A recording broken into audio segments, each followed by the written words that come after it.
O plenário da Câmara dos Deputados aprovou em 2 turnos, na noite desta quinta-feira 6 e na madrugada desta sexta-feira 7, a reforma tributária, por 375 votos favoráveis, 113 votos contrários e 3 abstenções.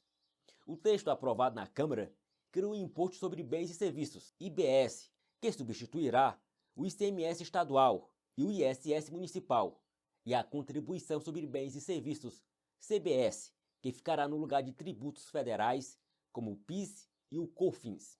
A proposta também cria um imposto seletivo, que compensará o fim do IPI e servirá para desestimular o uso de produtos que fazem mal à saúde e ao meio ambiente. Mas ninguém sabe ainda que produtos são esses. Além disso, os deputados denunciaram que o projeto estava sendo votado sem um conhecimento total daquilo que estava sendo aprovado, como explicou Marcel Van Hatten. Acompanhe. Eu me inscrevi para encaminhar contrariamente a este texto e faço aqui a minha principal ponderação, que é a violência que foi cometida contra o devido processo legislativo. É constitucional que os parlamentares possam estudar as matérias com a devida calma, com o devido debate com a sociedade. E é por isso que a violência que está sendo feita contra nós parlamentares em virtude da forma que o rito está sendo seguido aqui, ou seja, sem rito de acordo com aquilo que diz o regimento, sem comissão especial, sem debate com a sociedade, é também uma violência contra o nosso eleitor, que merece transparência. O artigo 37 da Constituição nos exige ampla publicidade. Se nem nós aqui parlamentares sabemos exatamente o que está no texto, como garantir que o nosso eleitor saiba, agora em poucos minutos, tudo o que está em jogo com esta votação? Isso é muito sério, é muito sério. Uma reforma, repito, importantíssima para o Brasil, que pode revolucionar o nosso sistema tributário e garantir ao nosso empreendedor, às pessoas que estão lá na ponta, ao cidadão, uma melhor condição. No entanto, de outro lado, nós vimos já uma piora no texto, que é a retirada da trava para aumento de impostos no nível da União. Não adianta conceder de um lado para o povo e retirar do outro. Ainda mais com o governo que hoje está aí, que sabemos não tem compromisso com responsabilidade fiscal aqui em Brasília. Mais de 200 bilhões de furo no teto para serem honrados com o dinheiro de quem? Do cidadão brasileiro. E, lamentavelmente, essa reforma tributária, que tem muitos pontos bons, muitos pontos positivos, está agora também abrindo a porteira para que ocorra um inchaço ainda maior da máquina pública do Estado. É uma tristeza ter que vir aqui fazer este discurso. É uma tristeza dizer que voto contra, porque até o momento não há condições de analisar esse texto, a menos que se adie a votação para outro momento, e assim chegarmos a um texto que nunca vai ser perfeito, mas o melhor possível. Não é o caso, lamentavelmente, disso que estamos debatendo hoje. Reforma tributária deve simplificar, reduzir imposto e descentralizar. Isso não está garantido. A reforma tributária foi aprovada nos atropelos. A Folha de São Paulo denunciou nesta quinta-feira que o presidente da Casa, Arthur Lira, teria acelerado a tramitação da reforma tributária, passando por cima de tudo, igual um rolo compressor, para liberar o recesso dos deputados e não perder o cruzeiro do cantor Wesley Safadão. Normalmente, o Congresso entra em recesso nos dias 19 a 31 de julho.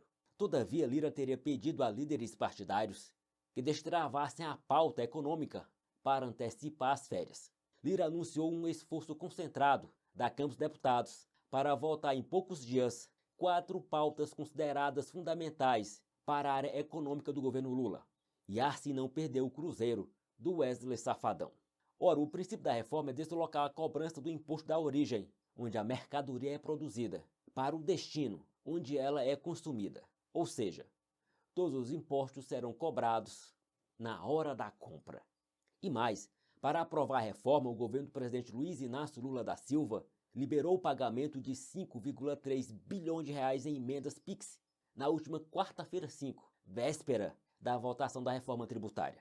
Esse tipo de recurso é indicado por deputados e senadores e enviados por estados e municípios sem transparência e fiscalização. Com a decisão do Palácio do Planalto, o dinheiro ficou pronto para cair na conta das prefeituras e governos estaduais.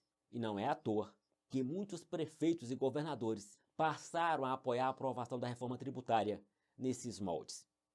Esse caminhão de dinheiro que o presidente da República liberou é o famoso orçamento secreto, aquele que Lula tanto criticava. Ele só mudou de nome.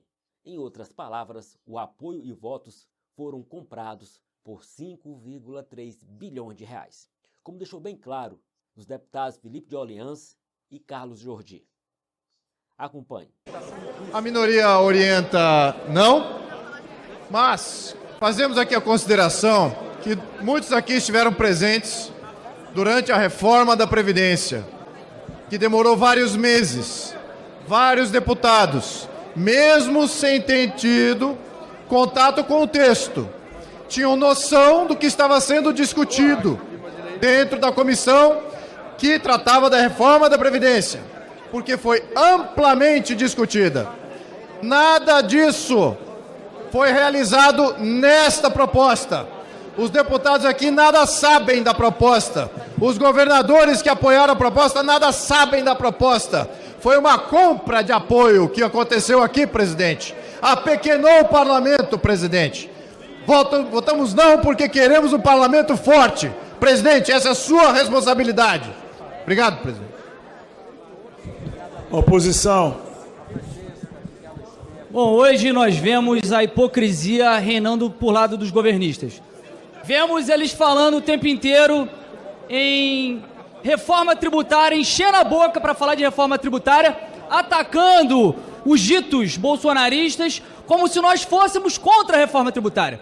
Justo nós, que fomos parte do governo mais reformista da história do país. O governo que mais fez reformas, enquanto eles sempre foram contrários às nossas reformas. Nós não somos contrários à reforma tributária. Nós somos contra a reforma da forma que ela está sendo implementada e conduzida. Ficamos 2 semanas sem sessões, para no domingo sermos convocados às pressas para cá, para fazermos uma votação assodada, sem um texto que conhecêssemos, sem pudermos realmente nos debruçar e saber o que estamos votando. Não é só a oposição, o governo, mas a população não sabe. Não é só a oposição, o governo, mas também a população não sabe o que nós estamos votando aqui. E isso é uma falta de responsabilidade com o futuro do país. Por isso a oposição orienta não. Segundo o renomado jornalista Fernão Mara Mesquita, que foi editor do Estadão, editor de sua página de opinião e membro do Conselho de Administração do grupo, estamos retrocedendo para onde nós estávamos em 1964. Eles estão instalando, com 59 anos de atraso, a exata mesma ditadura que eles queriam ter instalado em 1964. Essa conclusão assombrosa do jornalista foi dada quando ele comentava sobre a reforma tributária, que na visão dele é mais uma peça num projeto de poder, num mecanismo de concentração de dinheiro dos impostos nas mãos de Lula. Vamos ao vídeo. Gente, a triste realidade é que a Constituição de 88 serviu a muito pouca gente. É por isso que a morte dela está sendo tão pouco chorada. A classe média meritocrática pegou carona nos artigos de proteção do pensamento e da palavra da outra classe média, a patrimonialista, criada no útero do Estado. Foi uma parte dela que sofreu censura e que pegou em armas. E foi essa que escreveu a Constituição de 88.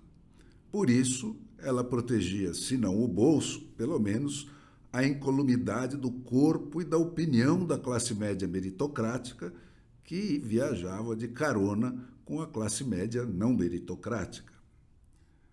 O resumo é simples, gente. Nós pudemos falar livremente de 85 até aqui para que eles pudessem falar livremente. Agora que eles tomaram o poder, não precisam mais disfarçar. E esse é o problema dos regimes de exceção. O tempo que eles duram não conta como aprendizado de democracia, que é coisa que só se aprende na prática. Nós estamos retrocedendo para onde nós estávamos em 64. Eles estão instalando, com 59 anos de atraso, a exata mesma ditadura que eles queriam ter instalado lá em 1964. E a diferença entre a ditadura que nós tivemos e a ditadura que nós podíamos ter tido naquela ocasião está aí de volta na nossa cara, né? A ditadura militar, né, censurava uma matéria, uma música, um livro, né? Essa de hoje assassina virtualmente de uma vez para sempre e sumariamente o jornalista, o músico, o escritor que, quando não foge para o exílio, né, fica banido e desmonetizado para sempre nas redes sociais, que é onde hoje se publica pensamento e se ganha vida. Gente, democracia é simples, né? Democracia existe quando o povo manda no governo e não existe quando o governo manda no povo. Agora a gente está vindo aí em ritmo de rolo compressor, como tudo mais nesse governo, nessa reforma tributária. Não tem nada nela para nós. É mais uma peça num projeto de poder, né? Um mecanismo de concentração do dinheiro dos impostos nas mãos do Lula, que vai se juntar aos 7 terabytes de grampos lá da Vaza Jato, né, reservados pelo outro advogado do Lula, plantado no STF antes desse último, né, para uso exclusivo do patrão dele, né. É com esse tipo de argumento, né, que essa gente amansa o opositor e convence deputados e senadores a votarem contra si mesmos e a votarem contra o Brasil. Esse é mais um PL 2630, né, que vem naquele mesmo ritmo de empurra-empurra, só que dessa vez não é para calar a população. Esse aí é para calar os governadores que estão aí, de onde podem sair candidatos à presidência em 2026, e os prefeitos que vão ser eleitos no ano que vem. É mais um argumento irrefutável que está sendo montado, né, para roubar a voz do eleitorado, para matar o restinho de poder que emana do povo. Como cereja desse bolo, né, tá também voltando ao passado na decisão sobre o CARF que está embutida nesse pacote da reforma tributária. O CARF é o fórum que decide as disputas sobre impostos devidos ou indevidos, né, e eles querem a volta do indúbio pró-ladrão. O tal voto de qualidade que vem junto com a reforma tributária devolve aos bate-paus da Receita Federal, na pessoa do presidente da turma de cada julgamento, nesse CARF, o voto de desempate. Em 2020, uma alteração legal proposta pelo senador suplente Luiz Oswaldo Pastore, que passou por puro acidente, né, determinou que os empates fossem resolvidos em favor dos contribuintes, como é norma fundamental do direito planetário, né? Indúbio pro réu. Nos 2 anos que isso durou, valeu 59 bi a menos arrancados da economia viva pela economia morta. Agora, eles querem que tudo volte ao normal, né, na democracia relativa do lulismo. E então, eles passaram a chantagear os congressistas que eles próprios corromperam, né, com aquele esquema que o Getúlio Vargas, né, o pai espiritual do Lula e o filho espiritual do Juan Domingo Perón, o cara que destruiu a Argentina para sempre, criou, né, que é aquele famoso mote da ditadura, que virou também o mote da ditadura getulista. Para os amigos todo, para os inimigos ni justiça. Isso é muito sério. A reforma tributária fecha o golpe que há anos tentam dar no povo brasileiro.